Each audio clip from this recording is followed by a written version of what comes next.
Hello, hello, and hello. It is 7:29 on a Sunday evening, which can only mean one thing. It is time for the Sunday interview. How is everyone? How are your gardens looking? Ours starts to look really, really sad because it's been so dry. It seems, according to my Facebook newsfeed, it has been raining in some parts of the country, but here in the middle of Surrey, still not a single drop of water so far. So I'm starting to worry about our garden. Seriously, so let me know, was there rain in your part of the country? That is a question that is on my mind and that really bothers me today. Because it's crazy. Seriously, where's all the rain gone? Just quickly turning the sound on my computer, just in case. You never know. I'm not popular enough to actually get anything while we're on here, but you know how it is with these things. Right, today we'll have the fabulous Sophie Personne, who's just trying to come online. Yeah, you need to do whatever you did earlier. I can't add you. It's been so strange, this Facebook malarkey. So, anyway, I'm sure it's only a matter of seconds. You know how these things work. We'll figure it out, everything. Oh, there we go. Right, So, while we wait for Sophie, so Sophie is, and I'm really excited, it's our first best-selling author that we have in our Sunday interview. I'm here, if you can There hear she me. is. And Hiya. Sophie is a relationship expert and best-selling author of Your Other Half, so the guide to better relationship with others and yourself. And I'm very, very happy and honored to have her here today. So hi Sophie, how are you?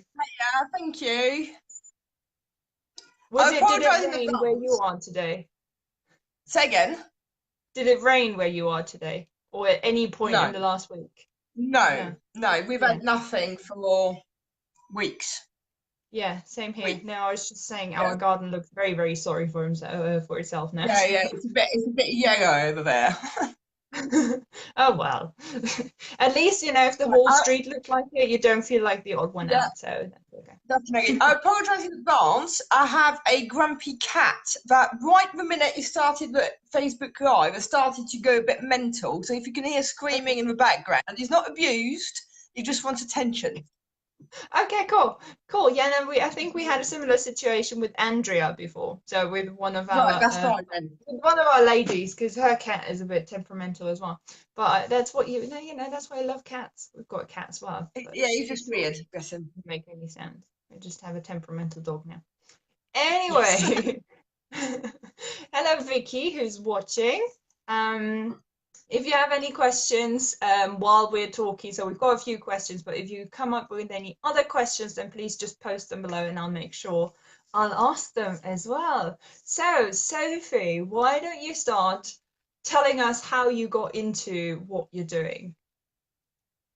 By accident, I suppose. So my background is managerial, and I worked in security. So I was kind of the only woman in a world of men in terms of women were normally in the admin or HR roles, but as a manager, there was very few of us. And I found that I was often mummy, where the men would come to me with problems, which I guess is quite natural anyway. But then as time went on, I figured out that actually, if they were happy, I was going to get far less problems, less disciplinaries, less customer complaints, less turnover of staff. So that's kind of how it started. But I didn't really know that at the time. And we're talking like 10 years ago.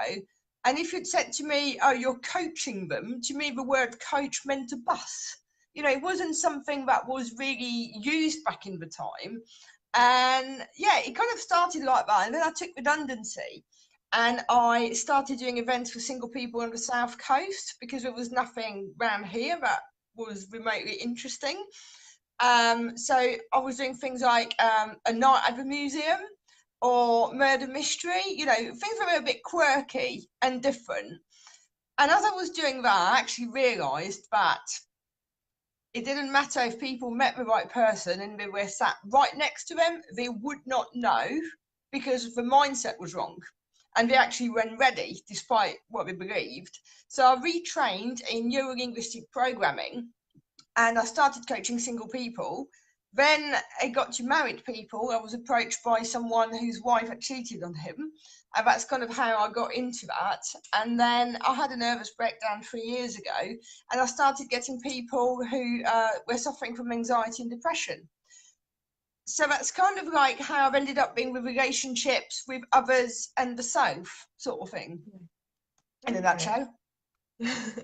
Yeah, and from your experience, I mean, you mentioned you work with singles and people in relationships, but from your experience, who needs your advice more? Is it existing couples that feel they're not quite okay with each other? Sorry, I didn't get that because I got a message come through in the middle and he paused, so I didn't hear the question. Sorry. Yeah, suddenly your screen turned black. It was very dramatic. Right. Yeah, no, the question was just, so who needs your advice more? Is it more existing couples that have some issues with each other, or is it more singles that are hoping to find their other half? I think it's kind of both. I think the issue with single people is that half the time, if they don't meet someone that's like kind of like right for them, is because they've either not dealt with the emotional baggage or they've created a pattern by moving on too quickly. And it's actually quite common. Or it's also sometimes where they haven't actually, when I said date with the emotional baggage, they kind of know what the issue was, but they've not addressed it. And they're burying the head in the sand like an ostrich. That's normally what happens. It's also a bit of, I'm not going to say blaming the world, but, you know, why am I single? Well, because I haven't met the right person, haven't I? Instead of actually taking responsibility for it.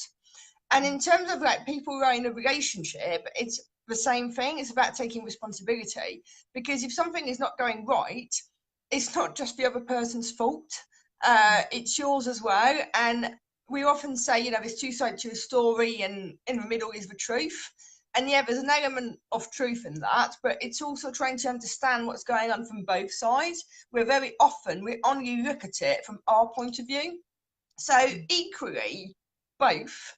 And I think sometimes, you know, even if you're in a happy relationship, it's about remembering not to be complacent. When I released my book, which incidentally I've got, I just wanted to show you here, it's on Amazon. A friend of mine actually bought it. I think it was more for support than anything else. And then out of the blue, I got this Amazon review where he actually said that he had bought it from the place of like, why do I need it? I'm happy in my relationship. And then felt quite challenged, because it's not because you are happy, but you can't even improve things and be even happier.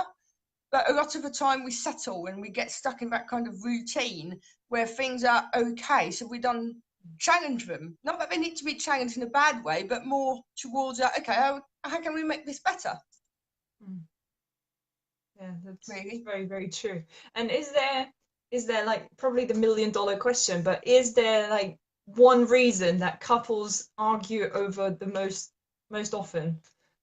It depends on the couples, really, but there's a number of reasons. I think a lot of the time, when it starts to really, really go wrong, the one thing that's an issue becomes sex.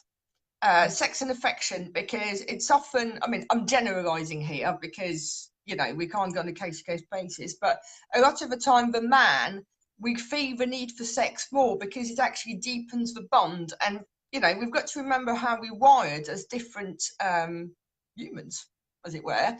And where man, we need sex to feel back in the relationship. The woman, we need a hug, and she will need affection. And if a man is pestering for sex, she will completely withdraw from that and want to hug more, which is less likely to give her because you want sex. So we kind of, in that we're wired that the woman wants the hug first, that leads to sex, where the man wants the sex, that leads to the hug. And what we need to do is talk about it, really, and explain why it's important for both sides. And it's, again, about compromise. But I think another one could be money. I see quite a few people around money. The issues is not so much that they haven't got any or, you know, not enough. but more sometimes people hide what they actually buy for fear of whatever, as opposed to being honest, and that normally then leads to the lack of sex, blah blah blah, because there's arguments. Yeah, absolutely. And isn't it funny that nature made us like that? We by nature just wouldn't agree, really. It's quite Well, yes ironic, and no. You can look at it that way, but you can also look at it about the fact that we're complementary. And if we yeah, know that, we can actually work together. I think, what does it take for a man to give a woman a hug so that all of a sudden she feels like happy for sex? And then yeah, they have sex, and then he gives the hug more freely, which leads to more yeah. sex, you know what I mean? It's a vicious circle. It's just about working together. Yeah, so just do it, is what you're saying. Yeah, but basically, just you know what she wants, you know what he wants, just really sort it out. Yeah. And is that also, so money and sex, are these, from your experience, the most common reasons why couples break up as well? Or is that something more deep-rooted and No, the main reason reason-related? why no, the main reason why couples break up is lack of communication. So we Mm. start with something like the sex or the money, or it could be in-laws. People don't necessarily get on with the in-laws, and that can be a great, issue.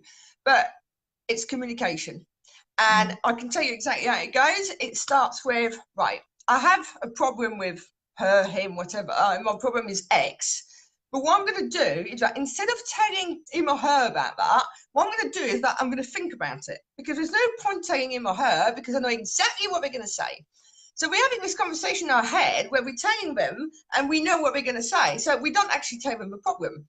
And then we start with, right, it's my problem, I need to sort it out. You then start the grieving process. You start with the sadness, the bargaining, getting ran to the idea, anger, blah, blah, blah. This goes on for about 2 to 3 years. And then there's one day where you're like, well, actually, I'm done because that problem is not sorted. Bearing in mind, you never mentioned it before. And you just come out and say, right, I'm really sorry, but it's not working, and off I go. But to the person, it's the first time they've heard that, and they've not had a chance to actually address it. You've assumed you knew what they were going to say, but actually you don't. And then that person so moves on because they've fallen out of love. They've been trying to work it out for 3 years. They've done the grieving thing. They're done, and they then move on. And the person who's left is like, well, hang on a minute. He or she has moved on already. They must have been cheating on me. They're really bad. Where actually they're just done. They're sorted. Where you just found out there was a problem. So communication is essential, but we don't do it. I mean, I see people, they've been married for years and years and years and years. And yes, they know how they take their toast, their tea, their whatever. But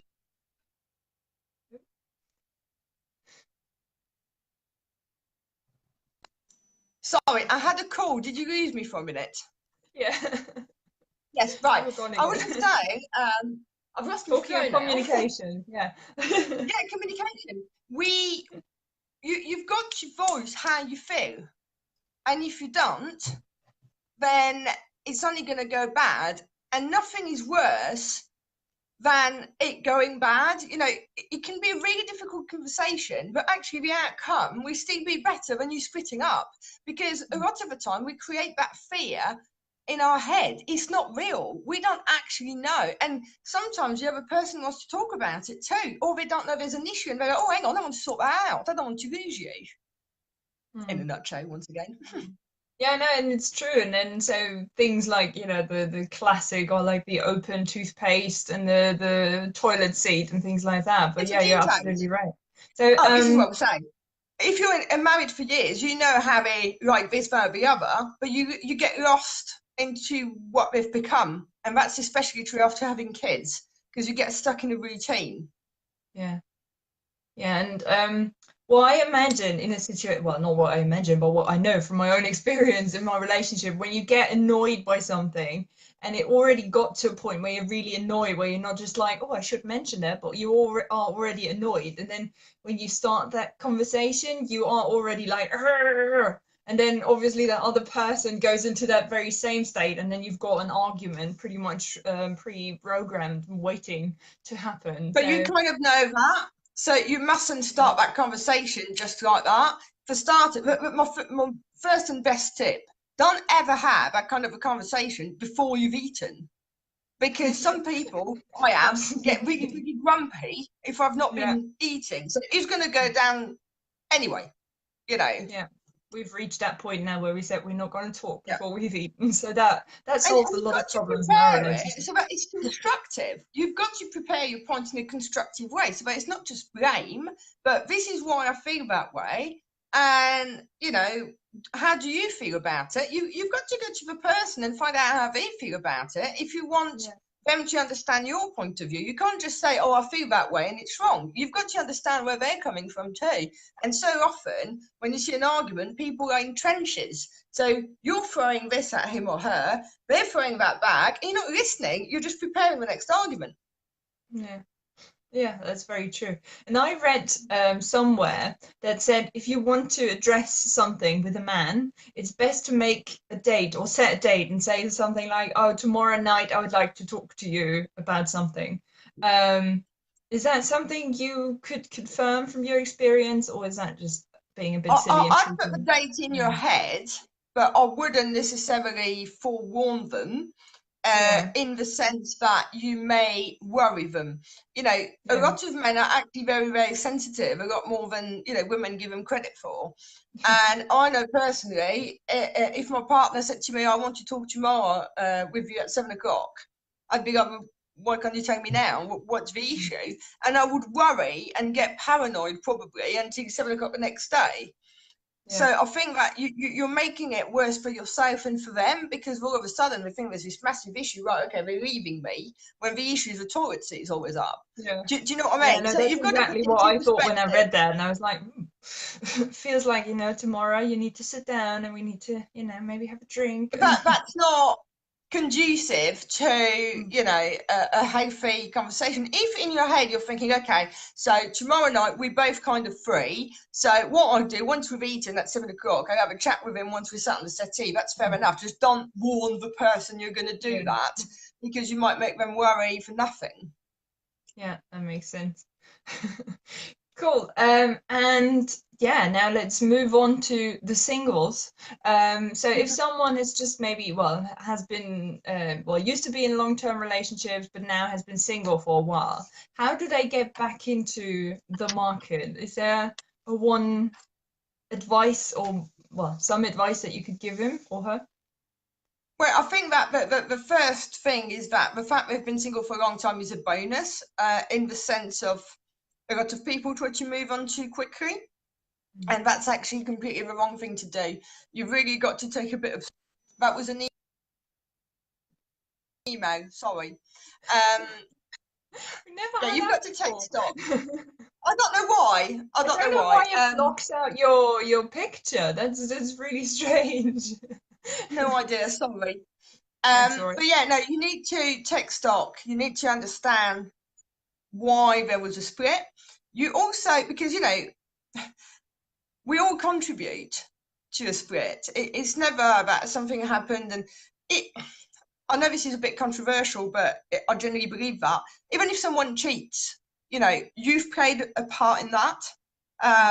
Why did they feel the need to go elsewhere? And I think you really got to look at yourself and, okay, how could I have done things differently? In hindsight, could I see signs that there was something wrong? Could I, you know, have spotted what could I have done differently so that we didn't have that outcome? So it is really about reassessing your role in it and learning the lesson. And unfortunately, this is where we all, well, not we all, but a lot of people go wrong. They don't learn the lesson. It's everyone's fault, but not theirs. They don't take responsibility for the role they played in the breakup. And sometimes we're also not honest with ourselves. We don't say, okay, actually, that was the wrong person for me. Lesson learned, you know, mustn't do that again. I mean, we all have patterns, I think. It's fair to say that we up to a certain age, maybe attract a certain type. For me, it was certainly, because I appeared to be so strong, it was always the broken wings, you know, the little birds with the broken wings that needed a hug a lot of the time. And when I needed support, they weren't there for me. Until I kind of realised that I was coming across the wrong way. And I actually needed someone who, yes, needed me, but that I could equally need as much. And I think we're all guilty of that at some point in our lives. It's a pattern, and we create it by not learning the lesson. So for someone who's getting back into dating, first of all, is to take it with a pinch of salt. You know, so often we go on a date thinking, oh my God, this is the one, because we've spoken like for 3 weeks or 3 days or whatever. And actually you meet them, and even if you really got on by text, you meet them and there's no chemistry. So it's to really take it as what it is. Don't go on a first date thinking, oh my God, I'm just going to get married next year. Just think of it as, okay, I'm going for a coffee just to see if actually I've got a lot in common with that person. And if I do, then fine. But then the issue, especially for women, is that when they start dating, they just say, oh my God, but what if it doesn't work? Because I really, really like him. And I see that all the time. And then 3 weeks later, they're actually the one saying, do you know what, he's not right for me. And yet they were like so worried and trying to control the outcome and all the rest of it just because they wanted it to work so badly. And actually, it was just lust. Interesting. I could go on for hours, as you can tell. Yeah, no, it's very, very true. So just grabbing my laptop because we had one question just a few minutes ago. Where is it gone? There we go.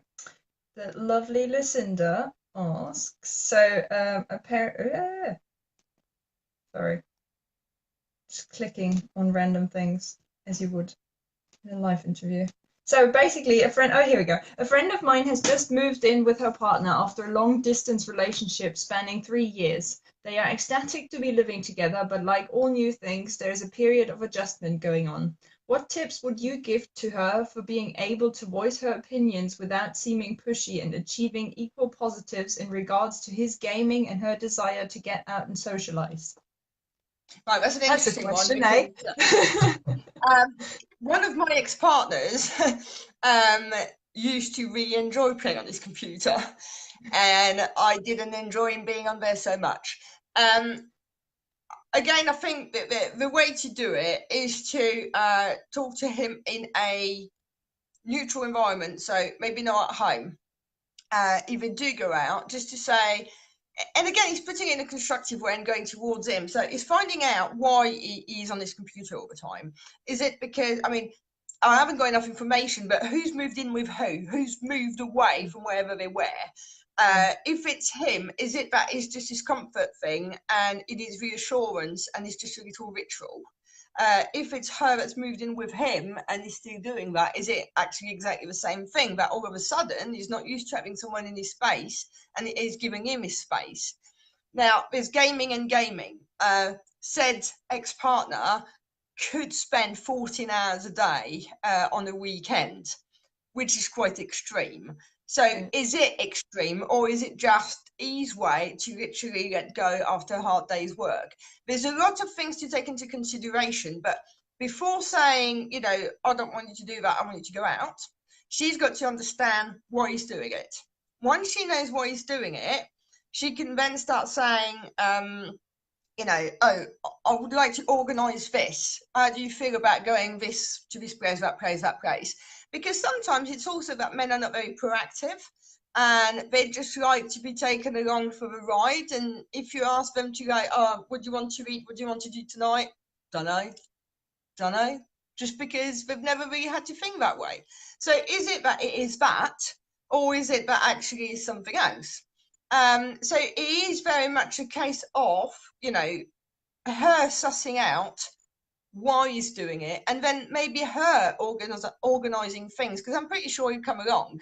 I think it's probably more a case of a man going, oh, well, I've been single and I've lived on my own for years and that's what I'm used to, so that's what I carry on doing. Okay. Sounds good. And yeah, my boyfriend likes gaming a lot as well, so I think maybe that's just the main thing. So yeah. But you're right. We probably Lucinda, if you're watching, then please clarify how much gaming we're talking and who moved in with him. It's too vague. You need more information. Yeah. Exciting working with real life cases there. And so the title of your book is, or the subtitle is, The Guide to Better Relationship with Yourself and Others. So would you say that is as important as living with your significant other. So having a good It's relationship key. with yourself. It's key. The reason why it's called your other half is not just because of the obvious partner is the other half, it's the other half of you. If I may show you the cover, you've got an elephant and a little furry thing, a dog, shall we call it. In a relationship, Yeah. there's always Yeah. a more dominant person, right? But Always. in here, in the south, there's also a dominant part, which sometimes we hide. We're all made of light and dark. We've got stuff that we don't really want to talk about. We've got stuff that is not so pretty, but like yin and yang, and like the moon and the sun, you need both. You know, the moon goes into a cycle and it goes completely dark, and then it goes back to being completely light. We're the same. We're made of both, and so many times we've got to understand ourselves before we can understand others. We've got to understand what makes us tick. We've got to understand why we react in a certain way, because if we don't, we can't then communicate properly with other people. We're not true to ourselves, and so many people do not know who they are anymore, especially in this world of social media, in this world of, like, you know, I'm thinking of a friend in particular who's married. She's trying to be something for her husband. She's trying to be something for the child. She's trying to be something for the friend. She's trying to be something for her sister, the parents-in-law, for this, for that. She doesn't actually know who she is. She is all these things to all these people, but she's not her. Her's gone somewhere. And so many of us are like that, and that causes a lot of anxiety. When people say to you, I feel really anxious, anxiety is something, it is different categories of it, and to understand it, it's about understanding yourself. And a lot of the time when we're not congruent with who we really are and what we really want to do and what we believe in, that's when we feel anxious. That's when we think something's not quite right. That's why the relationship to yourself is so important. I love that. That's why I got really quiet there, because I was like, no. And actually, just to double it, that when I was in a relationship pretty much from the moment I had my first boyfriend to my mid-20s. Well, not with the same boyfriend, but I always went straight from one boyfriend to the next. Just, you know, left one, went to the next one, and then I came to London, and I've reached a point where I was like, you know what, no, I don't need any men in my life. And then I was about 6 months I was single, and then I remember there was one day when I was like, you know what, I'm really happy on my own, I'm good. And that night I met the man of my dreams, just walked into a bar and there he was, and now 7 years later we're still very, very happily together. So it was just, for me, that was the moment, because I was just running from one relationship to another. I never even had the time to think about who am I. It was always, who's Claudia in a relationship, but not who is Claudia. And then once I'd found her, I found him.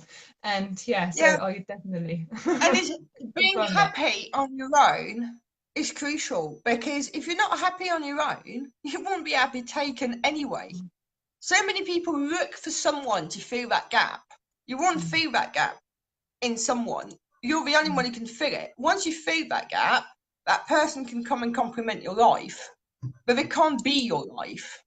And that's where so many people go wrong, especially women, to be fair, although some men are similar. But we always look to someone to make it better, and actually we've got to make it better first. It's collaboration, it's a partnership. It's not you do this for me and I do that for you. It's we do it for each other because we want to. Yeah. Oh, really nice. Do you have any tips on how to find yourself, or how to fall in love with yourself, I guess, in a way as well? Are there any tips, daily exercises that one could do? It's not so much daily exercises, it's acceptance. Yeah. One of the things I often say is about the box at the back of your head, the box that, you know, you put everything you don't really want to think about. And so we put all these things in that box, and, you know, we sit on it to make sure it's nice and tight. And unfortunately, it's never nice and tight. It comes back, and it comes back when you're driving, it comes back when you're sleeping. Acceptance is the hardest thing, but it's also the first step and the only step you need to take to actually start moving on and accepting yourself, but also learning the lessons. If I may share, I know I told you earlier on, but I think that it really highlights what I'm trying to say. And my own experience in the last sort of 12 months, which very, very quickly was like this: miscarriage, emergency operation, nearly sexually assaulted by 5 gypsies in the gym. 6 weeks later, nearly beaten up by 3 different gypsies in the same gym. Needless to say, I'm no longer a member. And then finding out that actually I was putting on weight. I looked 8 months pregnant, which was really difficult to deal with when you've had a miscarriage. And they found that I had endometriosis. When they went in, they found that it had gone into my bladder, my bowel, my back, so they induced the menopause and said, you know, once that's done, you're going to be menopausal for 6 months, and then you'll have a chance of about 18 months. Fine, then you come back and pain management, but it turns out it's now a full hysterectomy. And all of that was so quickly, like dominoes falling one after the other. It was really hard to deal with. And I think it was especially after a second gypsy episode that I felt that I'd been dealing with it quite well, but actually I hadn't. And it was this acceptance. It was taking everything out of that box and be like, right, okay, I need to understand why I'm feeling the way I do. Obviously, it's not present, but why am I feeling that way? What way is it reminding me of? Why is it that I'm struggling with it? And for me, all of it, from the miscarriage, the near sexual assault, the nearly beaten up, was like femininity, I suppose. And because I've always been in a world of men where I've had to be strong, I've had to be this, that, and the other, and all of a sudden I've become more me, without being overly feminine necessarily, but more so. And now hysterectomy, they're going to take it all away in a way, because that's what it represents. And all of these things from a miscarriage, not being able to carry a baby, the sexual assault, again, going towards, you know, the feminine parts. So it was finding out why I had a problem with that. When in the past, I felt more like a man, I suppose, in the way I was, in the way I spoke, in the way I handled things. And all of a sudden, why have I got a problem with that? So it's really unraveling all of the issue. And for me, it was easy enough, in inverted brackets, because obviously I've got the tools to do so. But sometimes we just need someone to hold our hand and help us through that journey. Because when we try and do it ourselves, we can. All the answers are within. But it can take a lot longer and we can get distracted. Yeah, absolutely. So is that something you would do as well? Yeah, completely. Yeah. Completely. Cool. Well, what a good final word. So yeah, thank you so much for your time today. It was really, really interesting. And there is a lot of very, very helpful advice in there. How can people who would like to learn more or have any more questions, how could they be in touch, or how can they learn more about you? I'm back. It was an email. Yeah, no, just go on the website. Yeah, no. You can go on my website, which is www.sophieperson.com. Which I can put in the link or whatever a bit later on, and send me an email at hello@sophieperson.com. Okay, sounds good. Cool. So thank you so much for your time, and thank you for having I me. hope you have a good evening. And let's pray for rain. Yes, indeed. Your rain dance. Yeah, let's do it. All right. Thank you so much. See you soon. Thank you. Bye-bye. Bye.